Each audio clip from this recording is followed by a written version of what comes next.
Hello, everyone. This is Dr. Steve Greer, and I am very pleased to be here with you all tonight.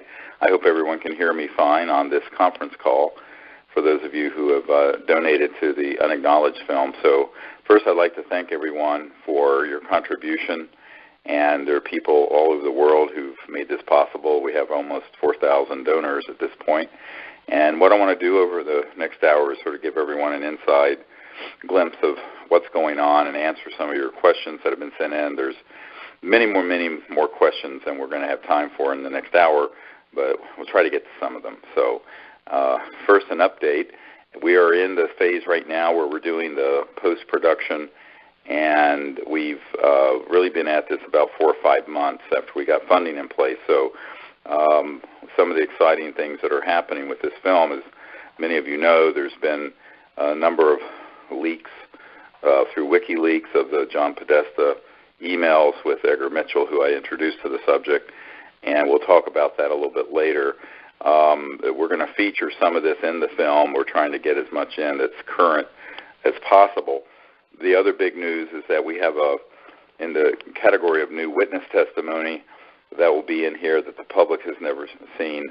There's an Air Force Office of Special Investigations, Lieutenant Colonel, who was at Kirtland Air Force Base, and we did a 3-hour interview with him in Albuquerque, New Mexico, in this production phase of the film this summer. And during that interview, I was able to get him to admit to not only the government's involvement in keeping these projects secret in counterintelligence programs, but that he and others in his department had provided cash payments to people in the media to get them to alter stories, stop stories, give him intelligence, etc.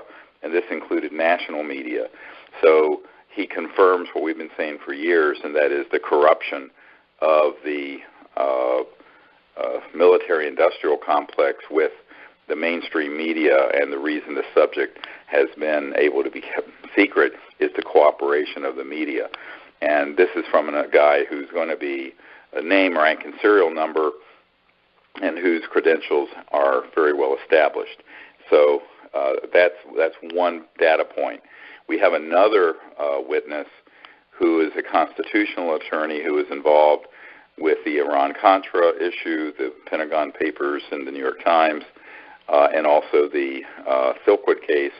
And in an interview that I had done with him, he talks about that he was briefed on the fact that there were 43 at that time, this was many years ago in 1990, people in the intelligence community who were on the payroll of the 10 largest media corporations in the world, and they represented the intelligence community to alter stories, to stop stories, etc. And so this is going to be, corroborating points with this Air Force intelligence, counterintelligence official, and the two of them do not know each other but corroborate that point. The other critical point, data point, that the Air Force intelligence officer provides is that he confirms that there is a false flag operation dealing with the UFO issue to hoax a threat from outer space. And he backs out of his commentary very quickly, and we capture this on camera, where he says that's still extremely secret, very top secret, and did not want to go into any details. But of course, we know from Werner von Braun's statement to Carol Rosin that they were going to hoax events, and have been for 60 years, to create a situation where people would be afraid of things from outer space to justify the militarization of space and to be able to convince the public there was a threat when there is none. The other important thing he confirms is the military and intelligence community and counterintelligence community involvement directly in hoaxing abductions and being involved in abducting humans to make it look like it was being done by ETs. And he confirms this, and of course, this is something we've known for many, many years, but have never been able to get a military official to go on the record, and he is going on the record with that information, which is explosive. So those are just sort of some of the things that are going to be covered in the film. Naturally, what everyone needs to understand with this movie, Unacknowledged, is that this is not being made for the UFO or conspiracy subcultures. It's being made for the general public. So we're having to take people from zero or close to zero in their knowledge base all the way up to this level of understanding how the intelligence community works, how unacknowledged special access projects work, who's behind it, what the agenda of the secrecy is, et cetera, and so on. It's a very tall order to do in an hour and 45 minutes or 2 hours in a feature film, but that's the task at hand. The other big challenge has been going through the thousands of government documents we have and the literally hundreds of hours of military and government officials' testimony and getting the best ones out of all that material to fit into less than a 2-hour film. So it's the mother of all editing challenges, and it's a really huge undertaking to get this archive into a film that would have the effect we want it to have for the general public, again, not for the UFO subculture so much. So that's really what the big task has been over the last 5 months or so, and we're getting it probably towards the finish line in the next, we estimate, 2 months or so. We're hoping that by the first week of December, we will have all the bells and whistles done, the music score, the technical work that has to be done completed. We have a very good post-production house working with the filmmaker and with me to do that, and that's very exciting. I've also just gotten a draft of the movie poster. That's amazing. The outfit doing the movie poster that many of you will receive is the same outfit that did The Revenant with Leonardo DiCaprio and does most of the films that Hanks is in, and a lot of other huge Oscar-winning blockbuster movies. And they're doing this poster and artwork for this film. And there's another group that's very large that's done Oscar-winning movies that's going to do a trailer for it, so that when it comes out, it will be really noted in the public and in the critical media.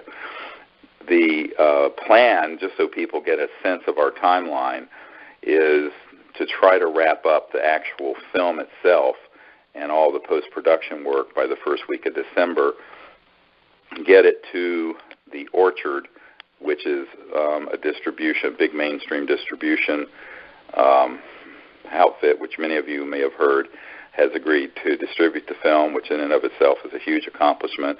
It took about 6 months of negotiating to get them to agree to that. And they are going to then need about 2.5 or 3 months before it's released to do all the preparation and the marketing and what have you. So we're looking at a release date probably late February to mid-March. Of course, that's not in stone, but that's what we're shooting for. Could be a little earlier, but this is still in development. So the premiere, those of you who would be coming to the premiere and to the after party in Los Angeles, that would be around that same time, late February into mid-March or so. So that's the timeline we're shooting for. It means that we would have done from concept to completion and release all of this in less than 11 months, which is quite fast and furious. So that's the timeline, and of course it's subject to change because we keep having events happen where we're wanting to include new material. At some point we're going to have to end it, but because otherwise it would drag on forever. But we know that there are probably more WikiLeaks emails coming and information We're waiting to see if we can obtain more information on John Podesta and the Clinton campaign's involvement. And we already have that in the film because, as most of you know, I had put together the briefing for President Obama that went to him via John Podesta, and that John Podesta, the chairman of Hillary Clinton's campaign, had been the chief of staff for Bill Clinton and got very involved in what we were doing with Project Starlight prior to the Disclosure Project in 2001, when we were providing information to the Clinton administration, which was too intimidated to push on the issue, and as you all know, failed to do anything about it. About a year ago, John Podesta, when he left the Obama administration, stated publicly that his the biggest, disappointment of being in government all these years is not being able to affect UFO disclosure. And, of course, many people thought he was joking until you went back to 2002 and saw the press conference he did after the Disclosure Project news conference in 2001, where he is talking very openly about the fact that this needs to be opened up and the secrecy ended. So that's sort of, an evolving story. There may be more confirmatory emails that come out through this WikiLeaks event. We don't know, but we're, staying tuned for that. And as most of you know, we just sent out an update about that today to bring everyone up to speed on the history of how all this has evolved since between 1993 and 2016 with our involvement with that. And that's the other thing that is very exciting that's happening is that the distributor is going to engage or has already engaged a big PR firm, and they when they announced that they had acquired the distribution of the film, The Orchard, that story was covered in a lot of mainstream media and websites, as well as in the Hollywood Reporter and elsewhere. So we're hoping that over the next 3 months or so, as the film gets to completion and we begin to have a target date for its release, we'll do more of that, because our objective is to educate the public on the fundamental truth that we're not alone in the universe, that we're being visited, that there are unacknowledged special access projects being run illegally, and that that there is a deep agenda that's been going on since the 50s that are psychological warfare programs oriented towards convincing people there's a threat from outer space, because this would greatly benefit the current power structure that is militaristic and what Eisenhower called the military-industrial complex. And now that we have data points and whistleblower testimony admitting on the record that we are hoaxing a lot of the events that the UFO community thinks is ET, and it's a man-made, which of course I've been saying for over 20 years, I think this is going to really become a bombshell as people begin to realize that this is being admitted to by a government official who had personal direct knowledge of it. The other thing that's very interesting, and this is probably going to be a separate release from the film, is because this interview, you have to understand, this one interview with this Air Force officer is 3 hours, and it was 3 hours chock full of jaw-dropping, amazing information. We're probably going to have a special feature that will be just that interview, because it's frankly, you can only put a talking head of one person for so many minutes in a feature film without frankly putting the general public to sleep, which you don't want to do. You want to have something that's fast-moving and diverse. But there's so much information in that interview that what our plan is as soon as this film is finished, to be able to do a special feature that can be released around the time after the film is released very quickly, that would have the complete, unabridged interview with this Air Force intelligence officer. And, of course, there's some other material that's in the film that from our existing archive and documents, and we're still in the process of, as recently as 2 weeks ago, going around to see if there are any so-called free energy devices that are functioning and haven't been confiscated yet that can be featured in the film. Unfortunately, we have not found any that are currently operational and can be tested. Although, if you get on the internet, it looks like there are thousands of them, but in reality, there aren't. So that's something we're still in pursuit of. Whether or not anything will be identified between now and closure of the full production of this film is to be determined. So that's sort of a quick update on our schedule and some of the things that are breaking with this film. And again, I really appreciate everyone for supporting it. We're going to close the crowdfunding incentive gift program on October 20th.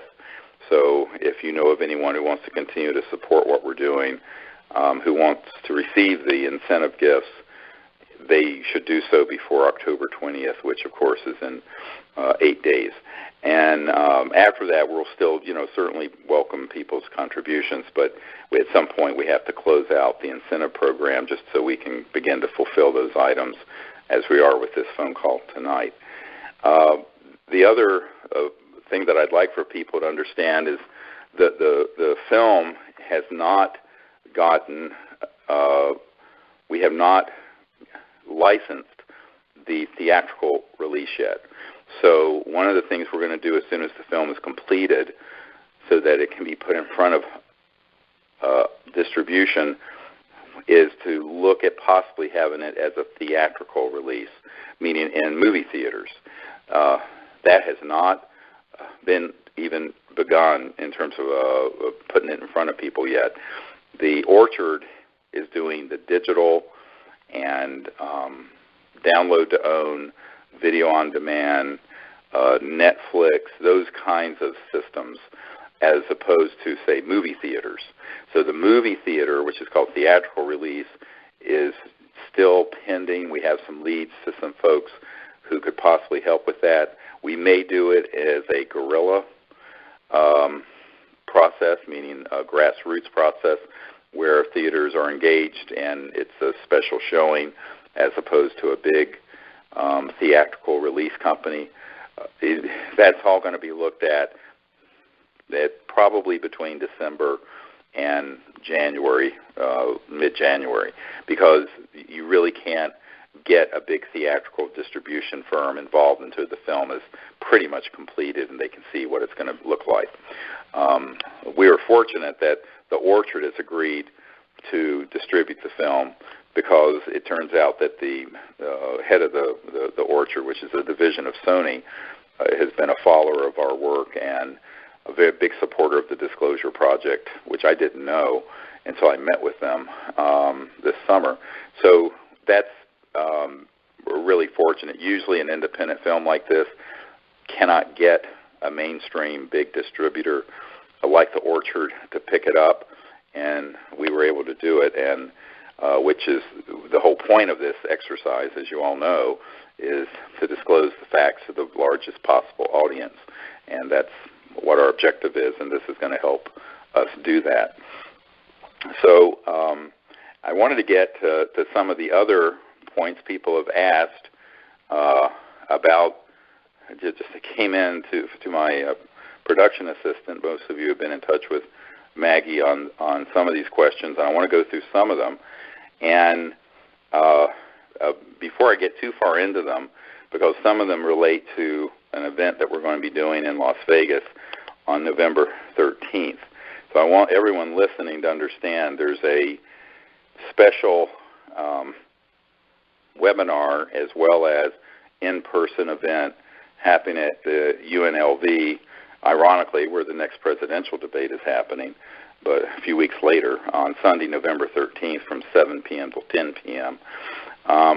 And that is going to be a intensive for 3 hours on the cosmic false flag that will cover a lot of these issues of who has put in to the system since the 1940s and 50s the narrative and the agenda that has been laying the foundation for an interplanetary conflict, Why are they doing it? And very importantly, this is way beyond the scope of the movie Unacknowledged. What are the technologies being used? So what I'm going to go into on that webinar, which you're all invited to join, as well as if you can be there in person, even better, is at the Greenspun Auditorium. And we'll soon send out a notice about this. It's not up on our website yet. We've just now planned this event. And we're really wanting to go into very deep background on the electronic warfare systems that are behind a lot of experiences people have had, how consciousness affecting technologies, so-called quantum, holographic, electronics that affect awareness, have been developed since the 40s and 50s that have targeted people, that have induced abduction states, and what those technologies are, how they're doing it, which corporations are involved, what counterintelligence operations are involved, how they stagecraft it.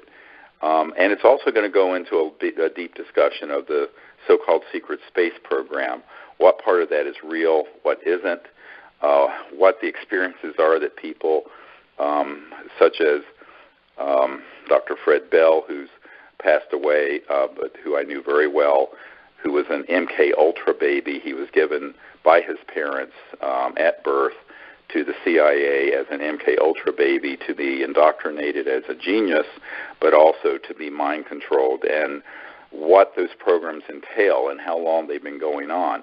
Now, if you Google MK Ultra, you'll see that there was a Senate hearing in the 70s by the Church hearings, and Senator Church was appalled because the MK Ultra was using LSDs and other hallucinogens. What did not come out during that hearing are the electronic warfare systems that interface with thought and consciousness that can induce, frankly, electronic hallucinations. And just to give you a sort of a sense of what's going to be at this webinar and that I'm going to present, in the early 1990s, I met a man who had developed in the intelligence community an electronic system that by 1956 would enable them to completely target people and give them experiences that were scripted. And this, of course, begins to explain a lot of the experiences that people like Corey Goode and Bill Tompkin and others that you've been hearing about have had.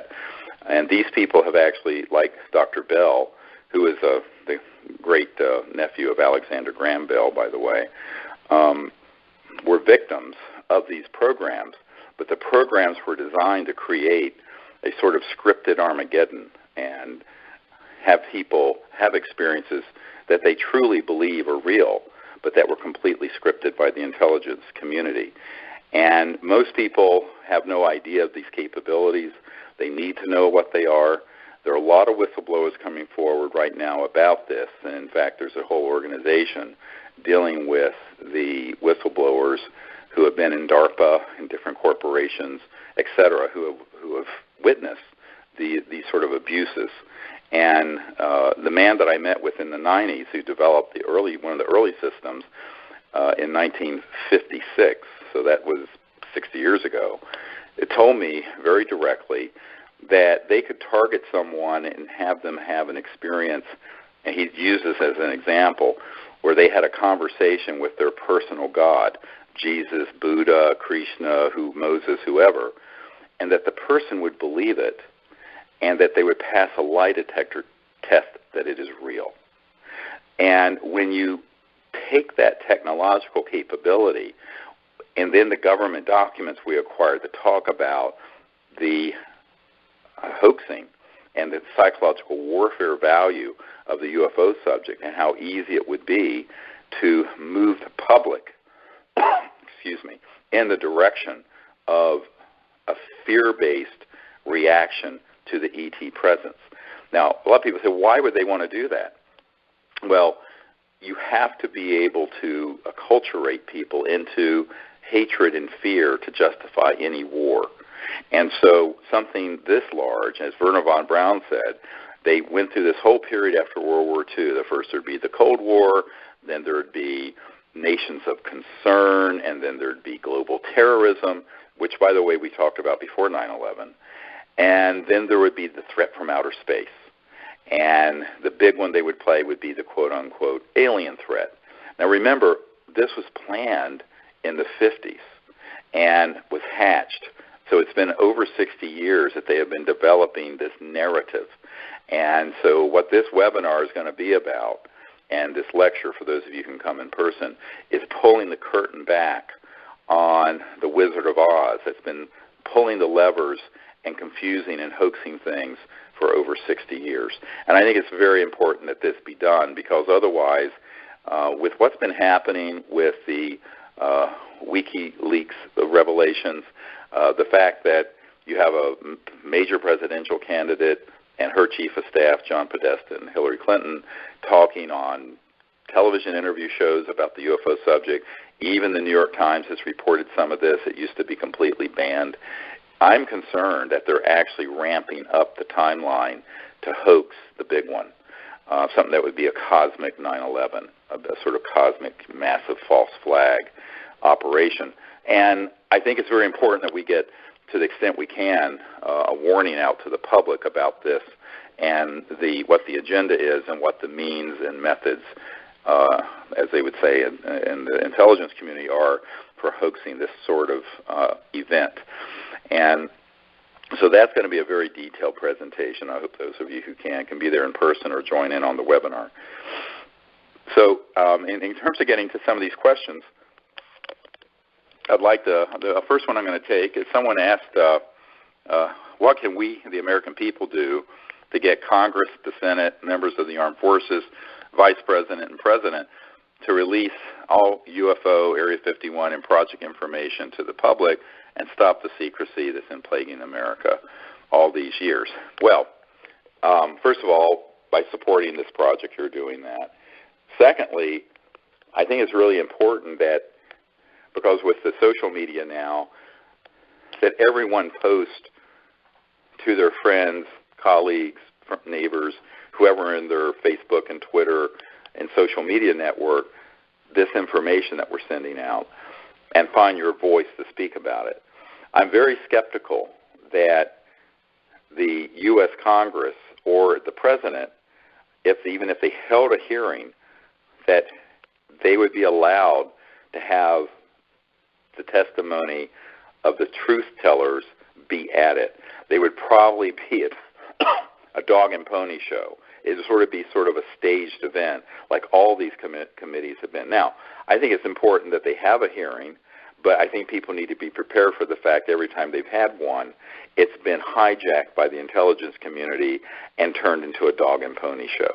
So the reality of it is, we, the people, are going to have to do the disclosure, and then we hope as this takes momentum, there will be support coming from different governmental circles. But I think that the question betrays a certain assumption, and that is that the Congress and the President would have access to these unacknowledged special access projects, even if they had the courage and the intent to expose them. And what I have found since from 1993 until today is that most of the time, the people who are in key positions in the government and even key positions at the Pentagon who should have access to anything this sensitive do not. And when they try to get access, they're either completely turned aside or threatened. So the question becomes, how do you have the checks and balances required in a democracy? This gets to the whole concept of an ongoing campaign, which we've been engaged with for many, many years, to have whistleblowers come forward from the intelligence community, like this Air Force fellow, and the others who have come forward, people who can get us documents, material, information that's credible, and put it in front of the public. The official capacity of people in the government, what's been interesting to me is that when you meet with these guys and women, I would say that with a rare exception, they know much less about this issue than any of you listening do. And if they try to get their staff to inquire, including the president, they're basically lied to. And this is also the case at people at the Pentagon that I've met with. I've met with generals and admirals at the Pentagon, very senior positions, who were not part of this cabal and secrecy, who, when they made inquiries, were flat out told nothing's going on, or were told, yes, there's an operation here, because I would give them a document with the project code name or code number on it, and they would say, but you don't have a need to know. This happened to Admiral Tom Wilson, who is the head of intelligence for the Joint Chiefs of Staff. It happened to the head of the Defense Intelligence Agency, which is nearly as big as the CIA, but is the Pentagon's intelligence entity. It happened to many, many people I've met with in the Pentagon and in the Senate and House. So I think that people need to understand that even when there are good people who have tried to get to the bottom of this, and they're lied to, and in some cases they're threatened. So this means that it has to be the citizens of the country here and also overseas, those of you listening from the UK, Australia, Russia, need to find people who will come forward as legitimate, credible whistleblowers and step forward and do this. And I think that that is pretty much the only way this is going to happen. And with the alternative media we have now, the social media, YouTube, what have you, we have the ability to reach enormous numbers of people that were not reachable in the past. And so that's something everyone can do, and it's mainly networking. It's sort of like being an ambassador for this kind of disclosure effort in your own communities and in your own sphere, because I think if you begin to talk about this issue, and I do this all the time, I'll be flying on a plane and someone will say, oh, where are you going, what are you doing? I'll just tell them. And they'll go, well, that's interesting. I knew someone, blah, blah, blah. And it's like, it's all networking. So that kind of network building is something every single person on this phone call can do. So that's sort of one way of understanding this. Meanwhile, we can all hope that people who are in a legitimate, or allegedly, I should say, legitimate power in the government will do the right thing at some point. But having witnessed this for 23 years, the foot dragging and the politicians, let's just say I'm not holding my breath. I think it's very important that we continue to do this as an independent activist group of people for disclosure. So the next question is related to what I started to talk about the webinar, and that is, do we have a current secret space program operational near Earth or in deep space using advanced propulsion technologies? Yes, we do. Is it in deep space? That I'm not convinced of. I think, there's a wonderful Red Hot Chili Peppers song, and it says, space is made in a Hollywood basement. It's one of the verses. It's quite funny, actually. And there's a lot of truth to that. So what I'm saying here is that we have had gravity control when we inherited the scientists from the Third Reich and Adolf Hitler in the 40s, Operation Paperclip, and people like Werner von Braun and Hermann Oberth and others came over. We inherited their state-of-the-art with electronic systems that cause so-called anti-gravity. Those were studied and then in development at the time that we downed, it turns out, confirmed now by this Air Force intelligence officer, 3 ET craft near Roswell. Now, that was a deliberate downing using a scalar electromagnetic weapon system that appeared to be in a radar dome, but it wasn't. And the reason they knew they were going to be there is that there had been ET craft observing all the atomic bomb blasts up from 45 through 47. And they knew that there would be ET craft in that area because at that time Roswell was the only nuclear bomb squadron in the world. So they switched this thing on. It affected the field propulsion of those craft. They crashed. The study of those objects combined with the work that had been done by T. Townsend Brown starting in the late 20s and 30s and 40s, and that had also been picked up by the Germans during World War II, which, by the way, their secret weapon was not the atomic bomb, it was this anti-gravity system. So all that came together between 1945 and 1955, and by 1954, we mastered gravity control, so-called anti-gravity systems, to a large extent. And so we began to utilize that. And the really sad thing about the conventional space program, and this is also true of Elon Musk with SpaceX and Richard Branson with Virgin Galactic, and you have all these things going up and exploding and using explosive propulsion. Is basically a Chinese rocket that's thousands of years old with a whole lot more power, and they're very dangerous, and they destroy the upper atmosphere and stratosphere, and we don't need them, and we haven't needed them since the 50s. But they want to keep those technologies secret, and so there is a clandestine, covert use of them where they do go to the moon, and they do go to probably some of the areas near Earth.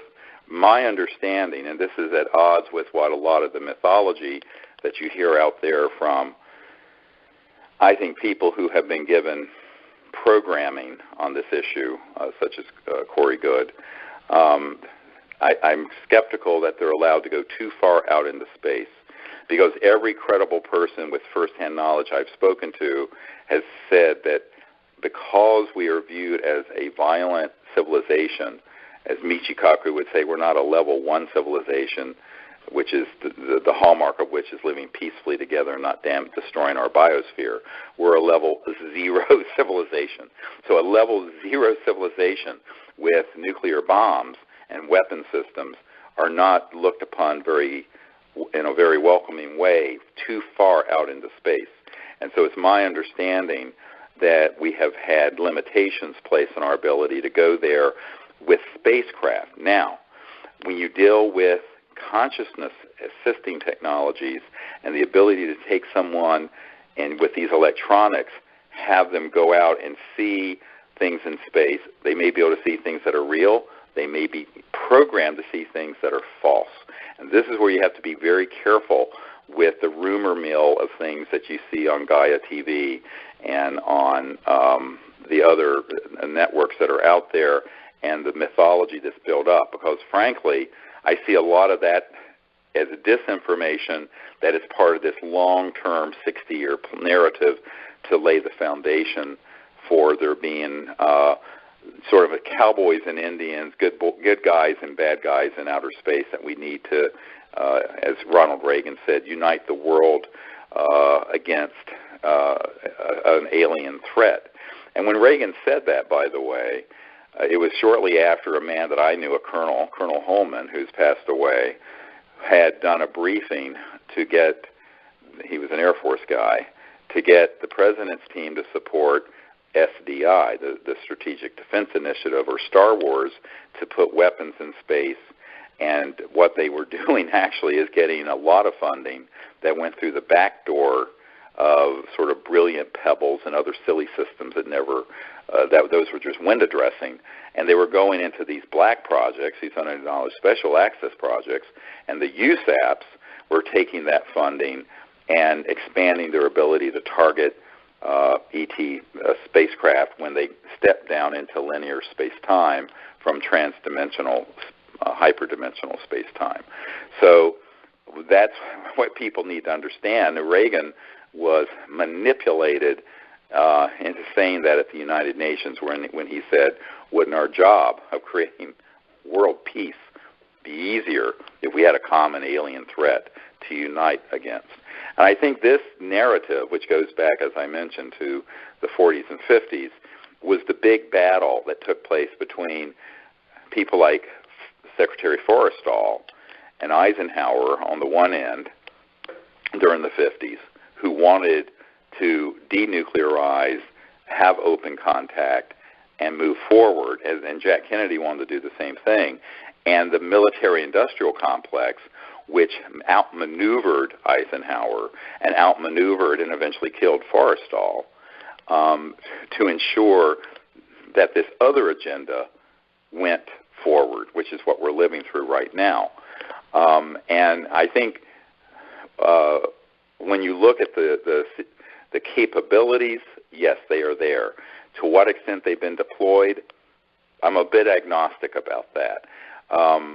But certainly when Ben Rich, the head of the Lockheed Skunk Works, said to Jan Harzan, who's a very good friend of mine and is the head of MUFON International, but at the time was an engineer for IBM, and two other people on my team, the head of Lockheed Skunk Works, the super secret research and development part of Lockheed Martin Aerospace, Ben Rich said, well, he said several things, but one of the things he said is, we already have the means to take ET home.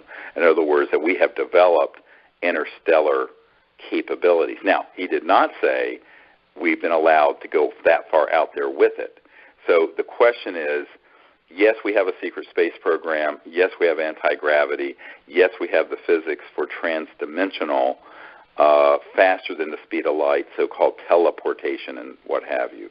The question is to what extent it has been used and allowed to be used by interstellar civilizations that are trying to contain what they view as an existential threat because humans have not become peaceful. And I think that begins to be the bigger and deeper question that nobody ever addresses. So these are the things that I want to go into in this webinar. It's way beyond the scope, of course, of this film. Maybe someday we'll do a film just on this, but that'd be so esoteric.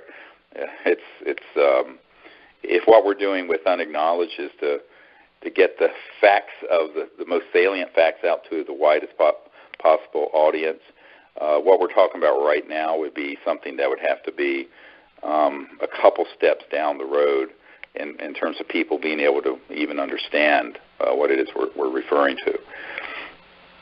So another great question that came in was, can you clarify for us the issue of whether all ETs are interdimensional, or are they, could there be the so-called grays that are actual real ETs in addition to the PLMs that are man-made, the program life forms, I think they meant, and made to look like the grays. So what this question is relating to is a bit of confusion. I'd refer folks to the paper I wrote, I believe it was in the mid-1990s, called ETs and the New Cosmology, and where it goes through this whole discussion of interstellar civilizations that can reach other star systems. Well, what that means, all those civilizations are by definition inter- or transdimensional. What do I mean by that? It means that if let's say you're from a star system 1,000 light years from Earth, which is 1% of the distance to the Milky Way galaxy, our own galaxy. If you're going to go from your star system to Earth, even at the speed of light, it'd take 1,000 years, and then 1,000 years to go back. Same thing for communication. It means that all civilizations that are interstellar are, by definition, interdimensional. They have to go beyond the crossing point of light, which I write about, and when you cross that light barrier, which is a phased event with electronic systems, it's all electronics, magnetic field propulsion, you're then going through other dimensions, and you're dropping out of linear space-time. So instead of going in a straight line from 1,000 light years from here to Earth, you're basically dropping out of linear space-time and therefore compressing the travel, quote, time and distance so that you can be here. Now, when you then step down, as it were, into linear space-time around Earth, you're going to come through what's called the crossing point of light, back into 3D, or 4D if you count time. So all ETs that are here, that are interstellar, are, and it's all of them, also interdimensional. Now, to make things a little more confusing, people have experiences with interdimensional beings that are not ET. And what am I talking about? You might have an experience with, say, an angelic being, or your dead grandfather, or some poltergeist phenomenon. Well, that's someone in the so-called astral field of energy that can, under certain conditions, press into linear space-time and knock a vase off a table, or touch you on the shoulder. Now, those are intelligent beings that are in another dimension, but they're not from another star system physical planet. So while all extraterrestrial interstellar travel capable civilizations are interdimensional, not all interdimensional beings are extraterrestrial. You see what I'm saying? I mean, this is really a very important point, because there's so much confusion out there about this, because what happens, people will take an external phenomenon, and because the phenomenon is similar to a trans-dimensional ET, they'll confuse it with ET when it's actually something from another dimension altogether. So the reason I wrote that paper in 19, and I know nobody reads anymore, but being the professor here, people do need to read. So that paper is up there on our website, and it's in my first book. But it goes into some detail about this differentiation and the cosmology that involves space-time, interstellar travel, but also these other dimensions and how they're folded within each other, because that's how you reach discernment.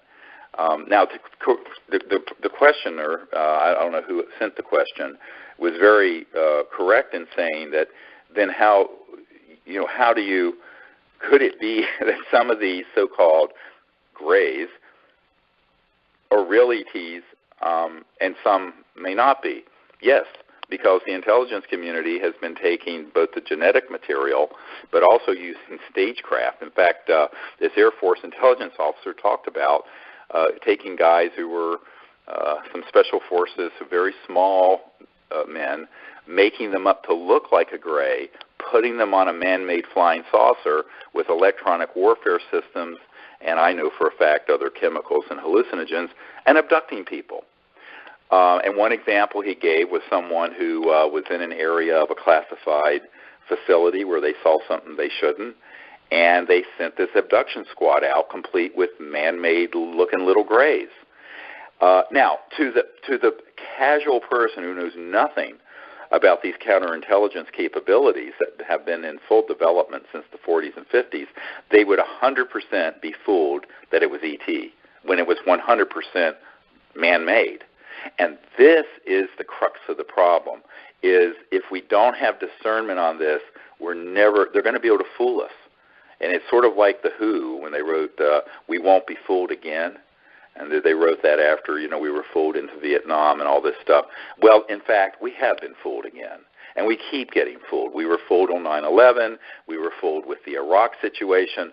And unfortunately, we're about to be fooled on the cosmic flag if we don't wake up and begin to learn what these capabilities are that are man-made that can simulate an ET event.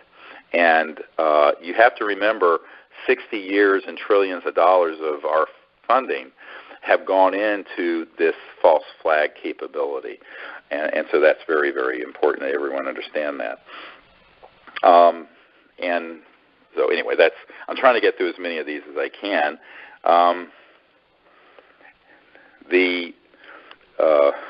Another very good question is, how would you protect inventors in case they approach you with their technology? Will open sourcing it be enough?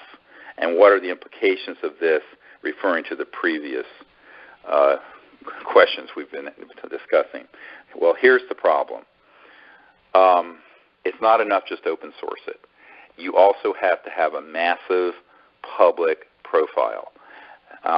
One of my frustrations, I was just on the phone 3 weeks ago maybe with a man in Arizona who has a astounding over Unity system.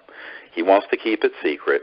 He thinks he's going to put it in megawatt power plants in Alaska and Africa, funded by one of the oil emirates. No one will know about it because he's so clever, and it'll save the world. Now, I probably have met several hundred genius inventors like that who strategically are so far off the mark. And by the way, every single one of them have been either assassinated, bought out, or the plan has failed. So you have to combine not only open sourcing the technology, pushing it out so it can't be seized, but you have to combine that with a public disclosure initiative that makes the knowledge a household fact. You have to have it streamed on the internet. You have to have Facebook and Twitter and Mark Zuckerberg and everyone else getting behind it. You have to do. So if someone said, here's a device and $100 million to get it from the prototype to something to run your house, I say thank you very much. $20 million can go into R&D. $80 million needs to go into public education, disclosure of it, and getting at least 2 billion people on the planet aware that it exists. Because if you don't, A, you're a dead man. B, it will be shut down and fall into obscurity. C, it will be absconded, and it will be the tree. Someone will steal it in the intelligence community, or a big corporation will buy it out, and it will be the tree that fell in the woods that nobody heard. And that is what's been happening for decades. The obscurity around these technologies is their Achilles heel. It's why they're able to successfully shut them down. As all of you know, well, most of you know, back a few years ago, the energy part of our research effort, the Orion Project, was very close to acquiring the Stan Meyer archive. Not only the archive, but the whole warehouse full of operational devices, including not only his water fuel car, but a toroid, donut-shaped object that was 100% legitimate electromagnetic free energy that had a national security order placed on it in the 80s. Now, it was sitting in this warehouse. There was an engineering group from Michigan that had millions behind them. We only had a couple 100,000. They ended up getting the technology. I said at the time in public interviews that if they don't disclose it publicly and get the public, and I mean 1 billion or 2 people aware of it, they will probably be assassinated. Fast forward 3 or 4 years, I get a hysterical call from a man in the British Isles, Lord, I'm not going to say his name, and he says, look, I was the guy behind that engineering group in Michigan acquiring the Stan Meyer technologies. They've gotten it operational, but now all of their lives are being threatened. Can you help us? I said, well, I will try. And we had a very long talk. And what happened is that these guys were convinced that they could just get rich off this and do it secretively. So what they were going to do is flee the United States and go to an eco-friendly country. Newsflash, you can go to Mars, and these assassins are going to find you. So they did not want to follow my advice. I wrote a 3-page memo of what they needed to do instantly. Massively disclose the technology, have a large press conference, put it out there so it can be open sourced and reproduced at universities and people all over the world, and get it out and get it dispersed. Because if you de-target yourself, you're not going to be the target, because it's spread all over the world. This is what I've done with the Disclosure Project. It's one of the reasons I'm still alive. So they wouldn't follow that advice because, money is the root of all evil, and they were convinced that they just kept it secret and kept going, they'd be able to get rich quick and be the next Rockefeller of energy or something stupid. Well, I've had it confirmed to me a few months ago that those guys have all been killed. Now, that is tragic, and I'm quite sure the technologies have vanished. But it doesn't surprise me. When this whole thing went down, I predicted this would happen, but nobody would listen.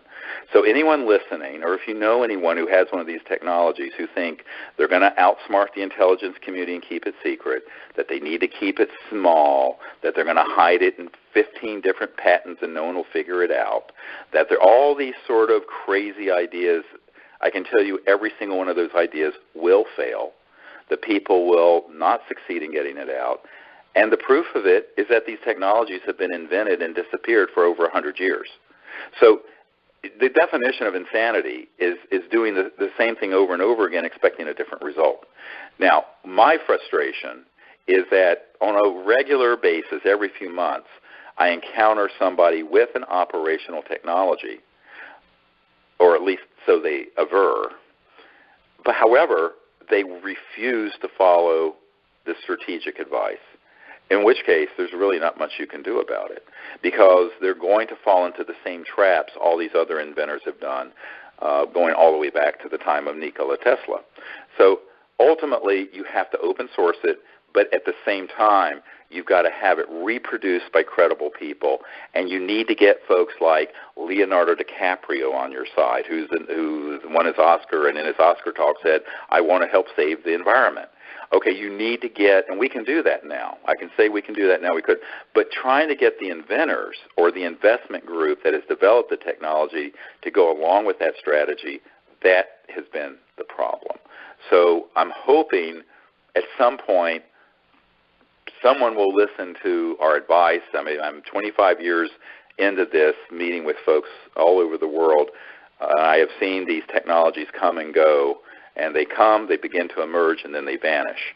The only ones that don't vanish are the ones that are frauds, and I'm not going to mention those on this phone call, but there are a bunch of them out there that are just complete hoaxes. And the legitimate ones are, unfortunately, fatally flawed in their strategic plan. They may have a prototype that works. They don't have a plan to get it out to the world. So that's what we have tried to put together. I continue to meet with people.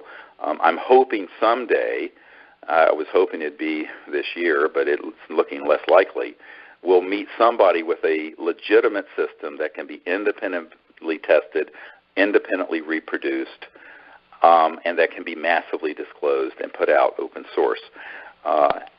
We'll see, but no, to the person who asked the question, just open sourcing it would not be enough, because it would sit out there, and again, who would know about it? So you're going to have to engage a lot of high-profile people to get on your side. I just saw a great interview with Bono of U2, and there's a member of my team who's friends with him, and he was talking about his next big push is try to electrify the African sub-Sahara continent. But, of course, they don't have the funds and the ability to do it without this sort of zero-point energy. India has the same problem. It's $1 trillion or more just to get the power plants and the electric wires. But if you had a device that would run every village and house or business, you don't need the transmission lines. You don't need the power plants.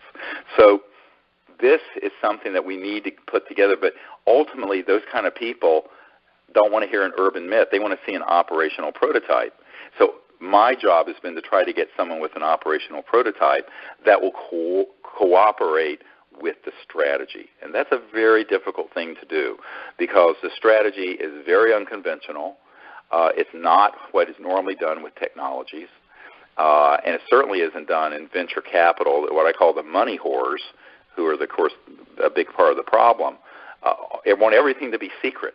But, of course, you can do that with a new iPhone. You can't do it with something as explosive as a free energy device.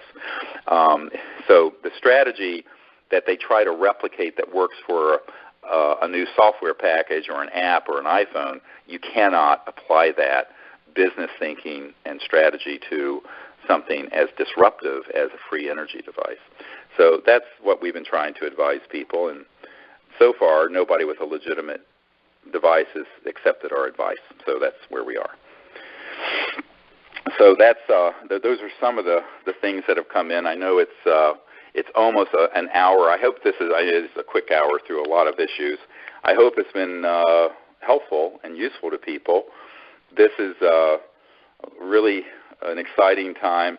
I want to thank everyone again for your support all over the world. It's really been touching. I mean, the donations have been from $5 to $111,000 on this project, and we're now pushing $650,000, which is going to make us one of the top crowdfunded independent projects in the world for a film. I also want to tell you that the book I talked to Steve Alton today, who's going to collaborate with me on the book. We hope the book will come out around the same time as the film. It may be a little bit later, but we're hoping right now it can be around the same time in late February or March.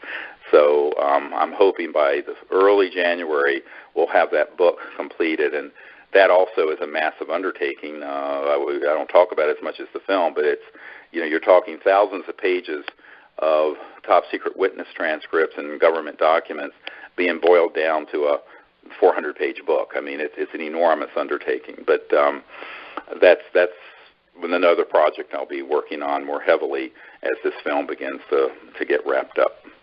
So again, I'd like to wish everyone a good night and thank you for your support.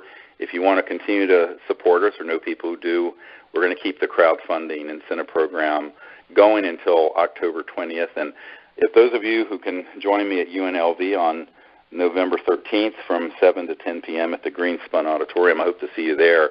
And you'll soon be getting an email from us about the full details of that, as well as the webinar for those of you who can't be there in person. All right, thank you so much, and have a good night. Bye-bye.